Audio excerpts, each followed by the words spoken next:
Kristi Noem, the Secretary of Homeland Security, is widely known as an ultra-right Trump supporter, notorious for leading her department with unyielding harshness. But now it appears her relationship with the president may be showing cracks. When Kristi Noem enters a room, the temperature is said to drop several degrees.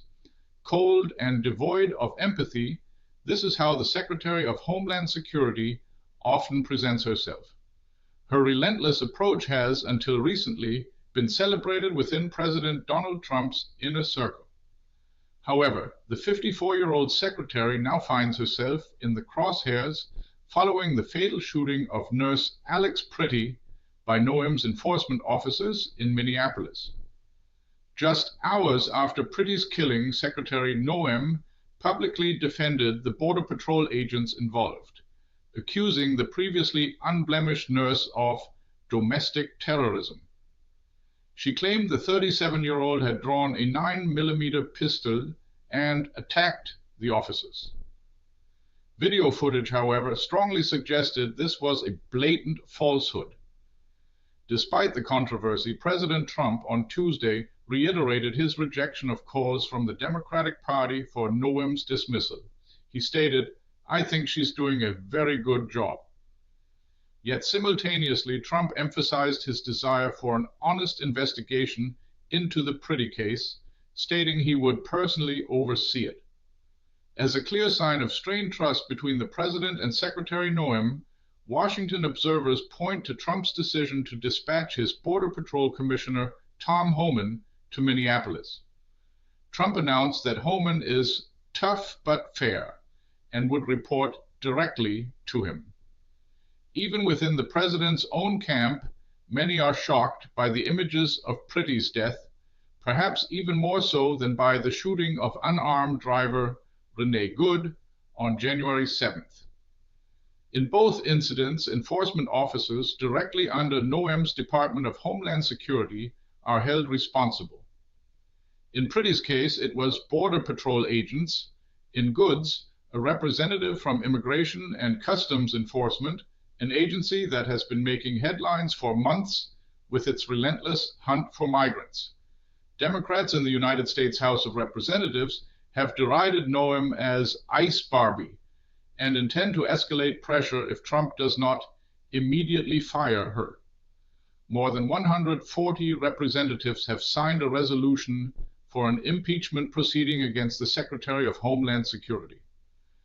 However, the impeachment motion stands no chance of success. A simple majority would be needed in the Republican-dominated House of Representatives and a two-thirds majority in the Senate, but Republicans currently hold majorities in both chambers. Noem faced calls for her resignation as early as July, when she was held accountable for the Department of Homeland Security's inadequate or delayed response to devastating floods in Texas, which claimed at least 135 lives.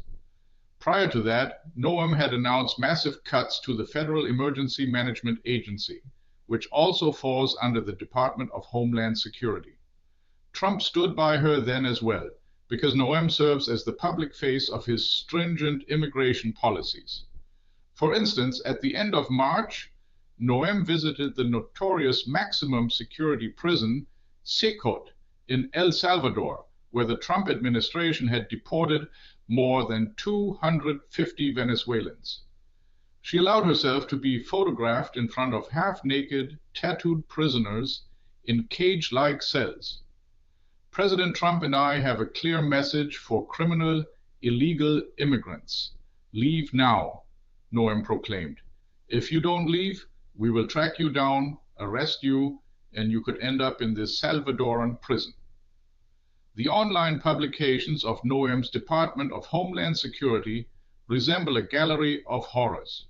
Every deportation is celebrated with the most repulsive images possible, and those affected are disparaged as murderers, predators, fraudsters, and drug smugglers. The Department of Homeland Security recently announced that more than 675,000 people were deported last year, and approximately 2.2 million illegal foreigners voluntarily left the United States. Noem owes her position in Trump's cabinet to her early support for his Make America Great Again movement. Growing up on a ranch in South Dakota, she represented the northern state in the United States House of Representatives from 2011 to 2019 before being elected its governor. Trump reportedly even considered the mother of three as a potential vice president in 2024. However, J.D. Vance ultimately got the nod when Noem effectively self-sabotaged. In a memoir, she candidly wrote that she had shot her 14-month-old dog, Cricket, because he was uneducable. Such an act of cruelty did not sit well even within the hardened Make America Great Again camp. The future of Kristi Noem's political career and her relationship with Donald Trump remains a focal point of discussion in Washington. Stay tuned for more updates on this developing story. This video was generated using artificial intelligence. Thanks for watching. If you enjoyed this video, don't forget to give it a thumbs up and subscribe to our channel for more updates. See you next time.